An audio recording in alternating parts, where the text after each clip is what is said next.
누가복음 5장 12절부터 16절까지 말씀입니다. 누가복음 5장 12절부터 16절까지 말씀 한 절씩 교독하겠습니다. 예수께서 한 동네에 계실 때에 온몸에 나병 들린 사람이 있어 예수를 보고 엎드려 구하여 이르되 주여 원하시면 나를 깨끗하게 하실 수 있나이다 하니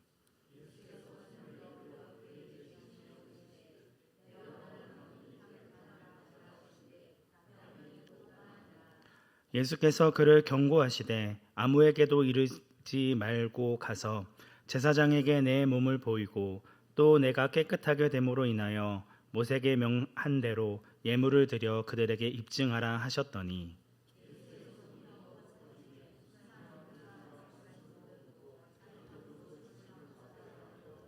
함께 읽겠습니다.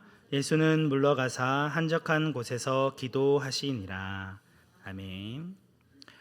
누가복음에는 다른 복음서에서는 강조하지 않는 예수님의 한 가지 행위에 대해서 주목합니다.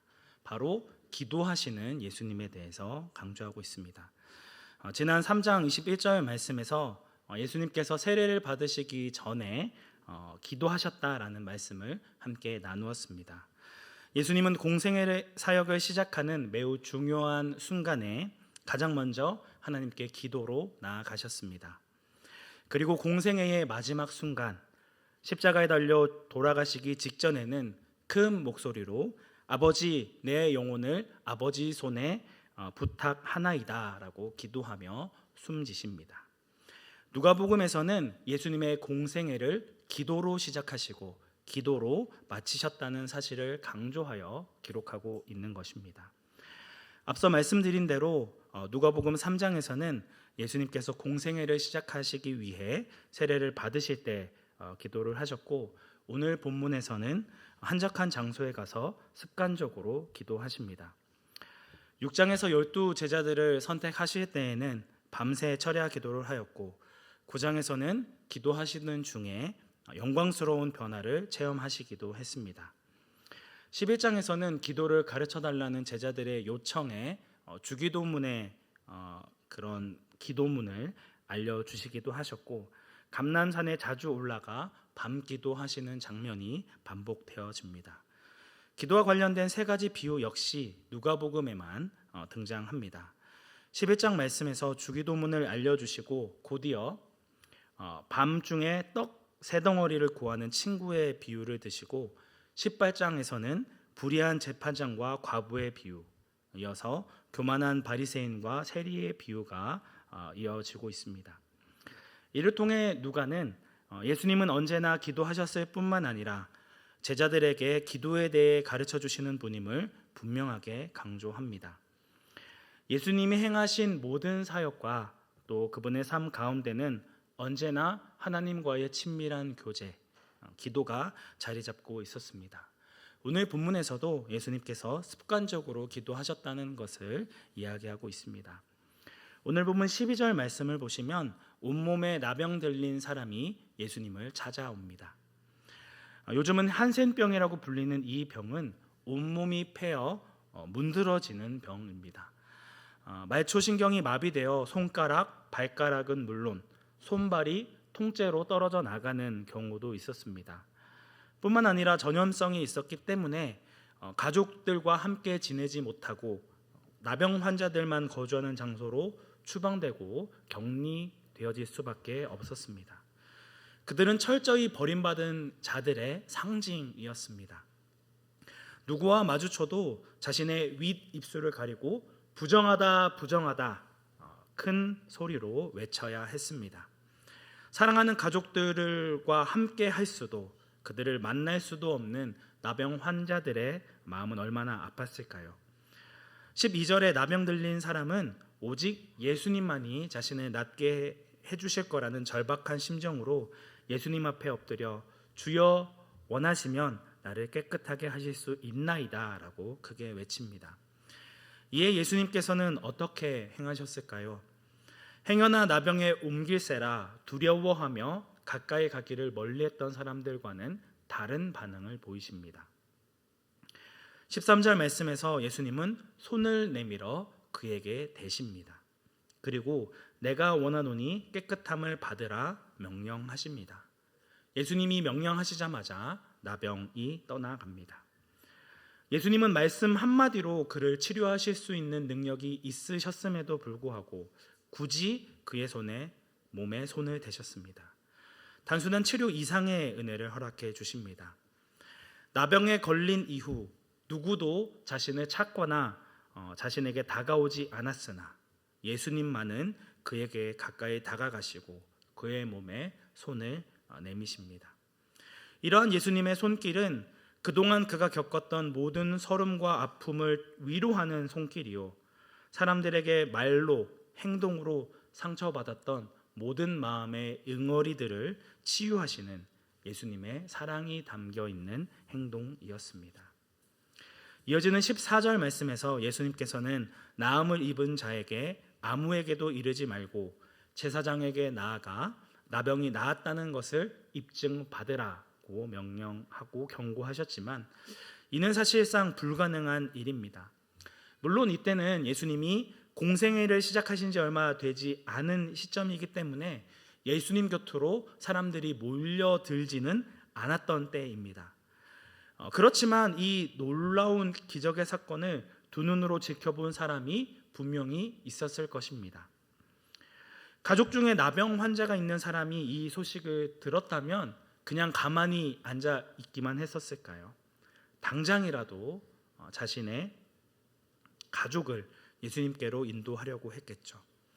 나음을 입은 환자 스스로가 입을 다물었다 할지라도 이러한 소식은 퍼져나갈 수밖에 없었던 것이죠. 그래서 15절의 말씀과 같이 예수님에 대한 소문은 더욱 퍼져나가게 되었고 이러한 소식을 들은 수많은 환자들이 너도 나도 희망을 가지고 예수님을 찾아왔을 것입니다.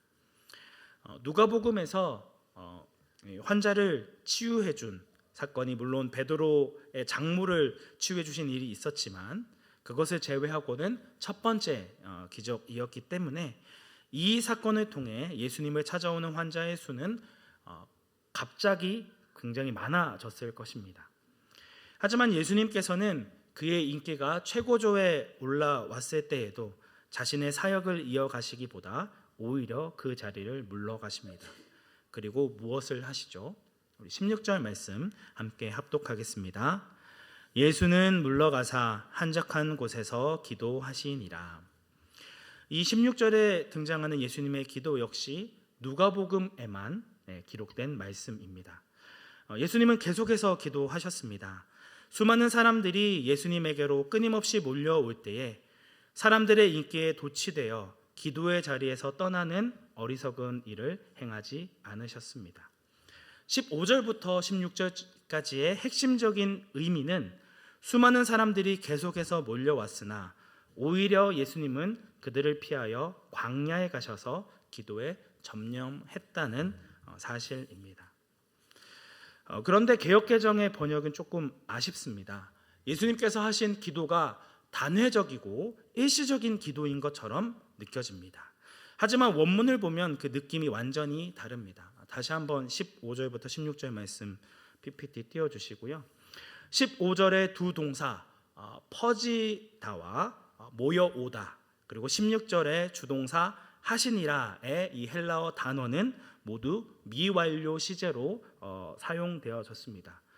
헬라어의 미완료 시제는 과거의 습관적이고 반복적인 행동을 표현합니다. 누가는 예수님께서 한적한 곳으로 가셔서 하신 기도가 단회적이고 일시적인 기도가 아니라 반복적이고 습관적인 기도였음을 강조하고자 거듭 미완료 시제의 단어를 반복해서 사용한 것입니다. 이러한 시제를 반영하여 15절과 16절의 말씀을 살펴보면 예수님의 소문이 널리 퍼진 것도, 그리고 많은 사람이 예수님께로 모여오는 것도 계속 반복되어지는 일이 됩니다. 또한 예수님께서 이렇게 몰려드는 사람들을 뿌리치고 한적한 곳으로 물러가서 기도를 하신 것도 단 한 번의 사건이 아닌 반복적으로 일어난 사건이 되어집니다.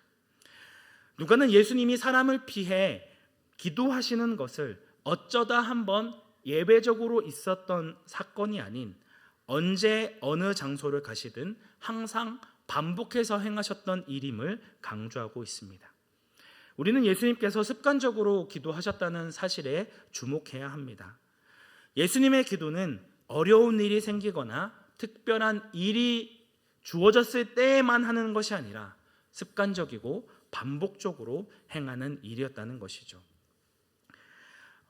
여기서 더욱 주목해야 할 점은 예수님께서 습관적으로 기도하러 나아가신 시점입니다. 오늘 본문에서는 많은 사람들이 예수님께로 몰려왔던 시간이 언제인지 분명하게 드러나 있지 않지만 대다수의 주석은 그 시간이 낮이었을 것이라 추측합니다. 낳고자 하는 열망과 소망으로 예수님을 찾아온 무리들의 태도에는 아무런 잘못이 없습니다. 그들은 15절 말씀이 강조하듯 말씀도 듣고 자기 병도 고치려 하기 위해 모였다라고 이야기하고 있습니다. 그럼에도 불구하고 예수님께서는 그의 말씀을 들으시고 치료도 받기 위해 계속해서 밀려오는 무리들을 피하여 하나님 아버지와 기도의 시간을 가지셨습니다. 우리의 생각과 상식으로는 도저히 받아들여지지 않는 타이밍입니다. 예수님께서 이 땅 가운데 오신 가장 중요한 사명과 목적은 아직 예수 그리스도를 알지 못하여 세상에 헛된 것을 쫓고 있는 자들에게 하나님의 말씀을 가르치는 것 아니었습니까? 또한 그들에게 하나님의 나라가 실제로 임하였다라는 것을 표징으로 보여주기 위한 수많은 환자들을 낫게 해주는 치유 사역을 행하는 것 아니었습니까?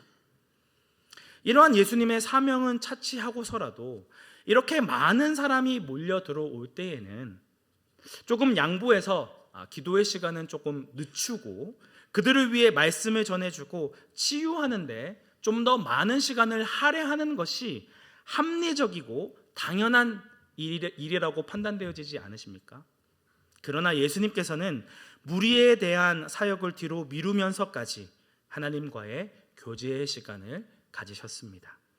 이는 예수님에게 하나님께 하는 기도가 얼마나 중요하고 의미 있는 일인지를 잘 보여주는 모습입니다. 예수님에게 가장 중요한 일은 말씀을 가르치는 것도 병자들을 치유하는 것도 아니요 하나님 아버지와 갖는 교제의 시간을 가장 중요하게 여기셨다는 것입니다. 많은 사람이 기도를 이 땅 가운데서 좀 더 풍요롭게 살기 위한 도구요 수단으로 삼는 이 시대에 예수님의 기도는 충격적으로 다가옵니다. 물론 기도를 통해 하나님께서 우리의 어리석은 기도에도 응답해 주시고 선한 길로 인도하신다는 것은 부인할 수 없는 사실입니다. 그럼에도 기도가 우리의 욕심과 종욕을 채우기 위한 수단으로 전략해서는 안 될 것입니다. 앞에서 드러났듯이 예수님께서는 자신의 인기가 최절정에 도달했을 때에 가장 성공적인 결과가 보장되어져 있을 때에도 미련 없이 하나님과의 교제의 시간을 가지기 위해 한적한 곳으로 찾아 나섰습니다. 예수님에게 기도는 성공적인 사역, 성공적인 결과를 만들어내기 위한 수단이 아니라 하나님과 가까이 하기 위한 삶 그 자체였습니다. 하나님이 맡겨주신 사역보다 기도가 더 중요하셨다는 것이죠. 예수님은 기도를 하는 모습을 통해 우리에게 기도가 무엇인지를 보여주십니다. 기도는 내가 다른 사람보다 더 드러나고 높은 자리에 오르기 위해 하는 것이 아닙니다. 다른 사람들로부터 어떻게 저 사람은 저렇게 기도를 하실 수 있을까? 어떻게 저렇게 기도를 끊임없이 하실 수 있을까라고 칭찬을 받고 인정을 받기 위해 하는 것이 아닙니다. 오히려 정반대입니다. 끊임없이 다른 사람들로부터 인정받고 싶어하고 다른 사람들로부터 더 드러나고 더 칭송받기를 원하는 우리의 본능과 끊임없이 싸우는 것입니다. 남들보다 더 많이 가지고 싶고 더 인정받기를 원하고 더 대단한 사람이 되고자 하는 마음 깊숙한 곳에 자리 잡은 욕망과 정욕에 대항하여 싸우는 일입니다. 예수님은 어디를 가나 자신을 찾는 사람들로 가득했습니다. 심지어 자신을 미워하는 사람들조차 예수님 주변으로 몰려들었지요. 예수님은 자신의 인기가 높아짐으로 사람들의 관심을 받고 사람들의 선망의 대상이 되는 유혹의 길을 피하셨습니다. 사람들은 예수님이 행하시는 이적을 바라보고 예수님을 왕으로 삼고자 하고 또 예수님을 높이고자 했습니다. 사람들의 우상이 되고 사람 앞에 군림하는 왕이 되지 않기 위하여, 그리고 하나님께로부터 받은 사명을 자신의 더러운 욕망과 정욕에 빼앗기지 않기 위하여 처절하게 기도하고 또 기도하셨습니다. 하나님의 아들이시기 때문에 사람들의 인기에 좌지우지 되지 않는 굳건한 마음을 가지신 분이시기 때문에 그 일을 감당하신 것이 아닙니다. 오히려 그러한 욕망이 찾아올 때마다 하나님을 찾아가 기도하고 또 무릎을 꿇으셨습니다. 예수님께서는 마태복음 20장 28절 말씀에서 인자가 온 것은 섬김을 받으려 함이 아니라 도리어 섬기려 하고 자기 목숨을 많은 사람의 대속물로 주려 함이니라고 말씀하셨습니다. 말씀 그대로 왕이 아닌 섬기는 종으로서의 사명을 감당하기 위해 자신의 목숨을 내어주시고 하나님께로 나아가신 것입니다. 사람에게 인정받는 종이 아닌 하나님에게만 인정받는 종이 되기 위해 자신의 모든 초점을 오직 하나님께만 맞춘 것입니다. 하나님께서는 당신의 사랑하는 자녀들이 주님이 주시는 기쁨과 평안으로 가득한 풍요로운 삶을 살기 원하십니다. 하지만 그것보다 먼저 자녀들과 친밀한 교제를 나누시기 원하십니다. 하나님이 주시는 선물에만 혈안이 되어 있는 영악한 자녀가 아니라 오직 하나님의 은혜를 찾고 구하는 자녀가 되기를 원하신다는 것이죠. 이러한 하나님의 마음을 알고 계셨던 예수님은 어떠한 상황 가운데서도 하나님과의 친밀한 교제를 갖는 것을 최우선순위로 하는 믿음의 본을 보이셨고, 오늘 우리에게도 동일하게 하나님 앞에 기도의 자리로 나아가라 요청하고 계십니다. 바울 역시 데살로니가 전서 5장 말씀에서 항상 기뻐하라, 쉬지 말고 기도하라, 범사에 감사하라, 이것이 그리스도 예수 안에서 너희를 향하신 하나님의 뜻이니라고 명령하셨습니다. 언제 어디에 있든지 하나님과의 교제의 시간을 가지라고 말씀하고 있는 것이죠. 하지만 오늘 우리의 현실은 어떠합니까? 바쁜 일이 있을 때 가장 먼저 줄이는 시간이 하나님과의 교제의 시간 아니던가요? 가장 중요하게 여겨야 할 하나님과의 교제 시간을 줄이고 설교문을 작성하고 사역을 준비하는 것이 저의 부끄러운 모습임을 고백하지 않을 수 없습니다. 우리는 평소에는 기도를 잘 안 하다가 주로 어려운 환경이나 고난이 찾아올 때에, 혹은 내가 감당하기 힘든 일이 생길 때에야 기도하는 경향이 있습니다. 하나님, 저 한 번만 살려주세요. 이 위기만 잘 지나가면, 이번 한 번만 봐주시면 정말 열심히 신앙생활 하겠습니다 라고 다짐하고 결단하고 서원합니다. 그러다가 상황이 좋아지거나 숨통이 트이게 되면 약속을 한 듯 기도를 게을리 합니다. 그동안의 결단과 열심은 언제 있었냐는 듯 사라져버리고 모든 것을 은혜라는 이름 안에 덮어버립니다. 그리고 또 다른 요청 사항이 생길 때까지는 기도를 쉬는 경우가 많죠. 어떻게 이렇게 잘하나고요? 제가 그렇게 행동하기 때문입니다. 이번 캄보디아 선교를 준비하면서 정말 많이 기도했습니다. 물론 장기간 계속해서 기도를 했으면 좋았겠지만 선교에 닥쳐서 아주 집중적으로 기도를 했습니다. 중고등부 수련회가 끝나고 이제 좀 한숨을 돌릴만 하니까 이제 코앞에 선교가 기다리고 있더라고요. 그리고 저는 인생 처음으로 이제 선교를 나가는 것이었기 때문에 더더욱 간절히 기도했습니다. 낯선 환경 가운데 가서 사역을 한다는 것 자체가 굉장한 두려움으로 다가왔습니다. 막연한 두려움이 있었습니다. 게다가 주일학교 설교와 철로 역정 프로그램을 준비하고 리더 수련회 설교를 준비하는 것이 굉장한 부담감으로 다가왔습니다.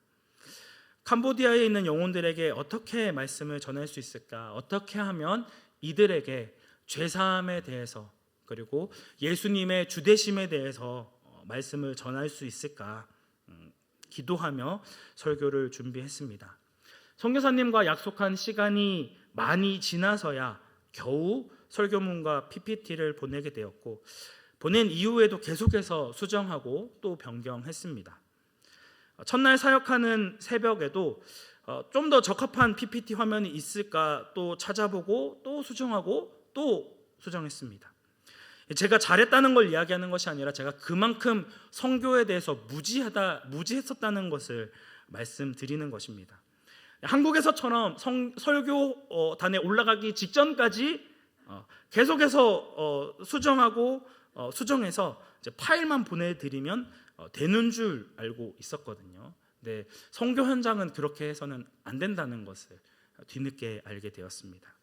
그리고 오래 준비한 만큼 선교사님이 요청한 본문과 시간보다 훨씬 많은 시간을 또 준비하게 되었습니다. 굉장히 교만한 행동이었죠. 하지만 하나님의 전적인 은혜로 긴 설교 시간이었지만 캄보디아 아이들이 집중해서 설교를 듣고 또 결단하는 모습을 보며 크게 도전을 받았습니다. 리더 한 사람은 이제부터는 전도사님을 온전히 신뢰하고 도와서 이 교회를 세우겠습니다.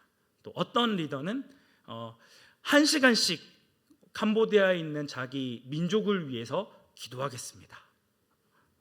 1시간씩 성경 말씀을 보겠습니다. 이제는 더 이웃을 사랑하는 삶을 살겠습니다.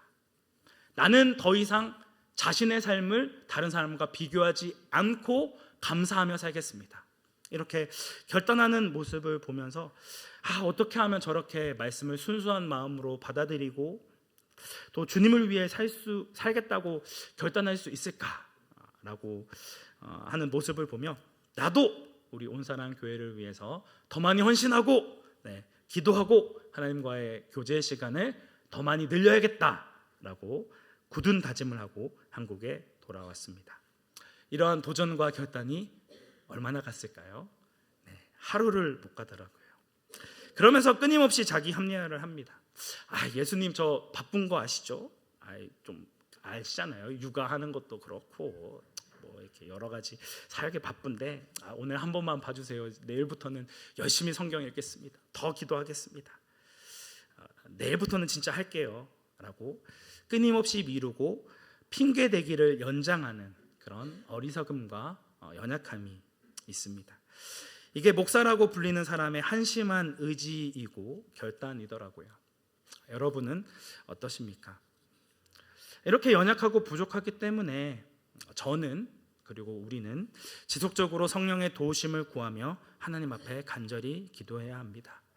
주여 나의 악함과 불순종함을 긍휼히 여겨주시고 다시금 주님 앞에 나의 모든 욕망과 정욕을 내려놓고 오직 주님께만 집중하는 삶을 살게 하옵소서. 갈급하고 목마른 영혼에 성령을 부어주시고 하나님을 향해 죽어졌던 우리의 마음이 다시금 살아나게 하시고 우리의 기도가 회복하게 하옵소서. 간절히 기도해야 합니다. 하지만 예수님께서는 어떠한 상황 가운데 있을 때든지 많은 사람의 관심과 주목을 받을 때든지 아무런 사람이 없을 때든지 언제나 습관적으로 하나님 앞에 기도하셨습니다. 중요한 것은 어려움이 처할 때에 기도를 하는가 안 하는가의 문제가 아닙니다. 어려울 때는 누가 시키지 않아도 알아서 열심히 부르짖습니다. 하지만 모든 일이 원만하고 순탄하게 잘 돌아갈 때에도 여전히 하나님을 향한 간절한 마음으로 애타는 마음으로 지속적으로 기도할 수 있느냐가 중요한 문제라 할 수 있죠. 그럼 어떠한 사람이 자신에게 처해진 상황과 환경과는 상관없이 하나님께 부르짖을 수 있을까요? 앞서 등장한 나병 환자와 같이 자기 자신에게는 아무런 소망이 없음을 알고 절박한 심정으로 하나님의 은혜를 구하고 찾는 자만이 이러한 기도를 할 수 있습니다. 나 자신은 하나님 앞에 나아갈 수 없는 무익한 죄인임을 깊이 알고 주님의 은혜를 간절히 간구하는 자입니다. 이러한 영적인 갈급함이 있는 자에는 자신의 외적인 환경만을 봤을 때는 아무런 문제가 없고 순탄하고 평안하게 삶이 이어진다 할지라도 자신의 죄의 문제로 인하여 그리고 주변에 고통하고 아파하며 힘겨워하는 이웃을 위하여 애통하며 부르짖을 수 있습니다. 사랑하는 성도 여러분, 오늘 우리는 어떠한 기도를 하고 있습니까? 어려운 상황이 우리를 둘러쌀 때에야 하나님의 은혜를 찾는 자입니까? 아니면 날마다 간절하고 절박한 심정으로 나의 가족을 위해 그리고 이웃을 위해 우리 교회의 지체들을 위해 중보기도하는 자입니까? 종교개혁자 마르틴 루터는 만일 내가 매일 새벽 2시간을 기도로 보내지 않는다면 그날의 승리는 마귀에게 돌아갈 것이다. 나는 너무나도 할 일이 많기 때문에 매일 3시간을 기도로 보내지 않는다면 결코 이 일을 지탱해 나갈 수 없다라고 말했다고 합니다. 오늘 우리가 보이는 반응과는 너무나 다르지 않습니까? 너무 바빠서 기도할 시간을 줄이고 하나님과 교제할 시간을 가장 먼저 줄이는 것은 아닌지요. 바쁘다는 핑계로 기도를 소홀하게 하는 것이 아니라 오히려 더욱 성령님의 도우심을 구하고 기도에 애씀으로 날마다 위로부터 오는 성령의 힘과 능력을 받아 맡겨진 사명들을 은혜 가운데 잘 감당하는 온산한교회 성도님들이 되시기를 주님의 이름으로 축복합니다. 함께 기도하겠습니다. 은혜가 충만하신 하나님 아버지, 오늘 말씀을 통해 예수님의 최우선순위는 주어진 사명보다 하나님과의 관계이며 누구보다 많은 유혹과 시험 가운데 처하셨으나 날마다 위로부터 오는 은혜와 능력을 구함으로 평생 섬기는 종의 삶을 살아가셨음을 알게 하심에 감사를 드립니다. 습관에 따라 기도하셨던 예수님의 본에 따라 우리 역시 늘 마음 가운데 가득한 정욕과 탐심을 십자가에 못 박고 자기를 부인하는 제자가 되기 원합니다. 하나님의 은혜가 아니면 도저히 살아갈 수 없기에 더욱 갈급한 심령으로 주님의 은혜를 구하며 간구하는 자가 되기 원합니다. 바쁘고 일이 많다고 핑계대며 하나님과의 교제를 멀리하는 것이 아니라 바쁠수록 더욱 무릎으로 주님 앞에 나아가고 날마다 주님의 은혜를 간구하며 기도의 무릎을 꿇는 거룩한 자녀가 되게 하여 주옵소서. 우리의 유일한 구원자 되시는 예수님의 이름으로 기도드립니다.